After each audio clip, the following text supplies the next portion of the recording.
શિયાળાની કડકડતી ઠંડીની અંદર જો ગરમા ગરમ કંઈક ખાવું છે તો આ પ્રીમિક્સ શીખી લો, કારણ કે તમારો સમય પણ બચશે અને સાથે સાથે તમે એમને પૂરી પરાઠા, રોટલા, રોટલી, ઇડલી, ઢોસા કે રાઈસ કોઈ પણની સાથે સર્વ કરી શકશો. તો એમના માટે દાળ લીધી છે, બધી દાળને આપણે ડ્રાય રોસ્ટ કરી લેશું અને બસ ઘરમાં જ રહેલા સ્પાઇસીસ છે એ બધા મિક્સ કરી અને એમને પણ આપણે સારી રીતે સોટે કરી લેવાના છે. અને એ થઈ ગયા બાદ આપણે એમને ઠંડા થવા દઈશું અને ઠંડા થઈ જાય ત્યારબાદ મિક્સી જારની અંદર ટ્રાન્સફર કરી અને બીજા બધા જ વધારાના મસાલાઓ એડ કરી દઈશું અને બસ મિક્સી જારને ચલાવી લેશું. આમાં કઈ કઈ દાળ અને કેટલા કેટલા મસાલા પ્રમાણમાં આપણે એડ કરીએ છીએ બધું જ આપણા ફૂલ વિડીયોની અંદર આપેલું છે, તો નીચે જઈ અને ક્લિક કરી શકો છો અને આ પ્રીમિક્સને તમે એરટાઇટ બરણીની અંદર ભરી અને આખું વર્ષ માટે સ્ટોર પણ કરી શકો છો. હવે 1 ટેબલ સ્પૂન તેલને ગરમ કરી એમની અંદર આદુ, મરચાં અને લસણને આપણે સોટે કરી લેશું. હવે જે તમને શાકભાજી ભાવતા હોય એ શાકભાજી એડ કરી એમ બધાને આપણે સારી રીતે કૂક કરી લેશું.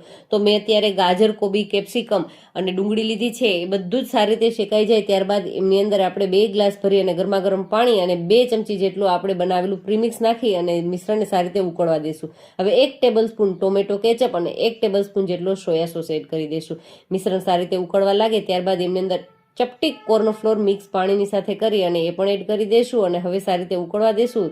ધાણા ભાજી અને લીલા ડુંગળીના પાનની સાથે સર્વ કરો અને મેં કીધું એ બધી જ રેસીપીની સાથે તમે સર્વ કરી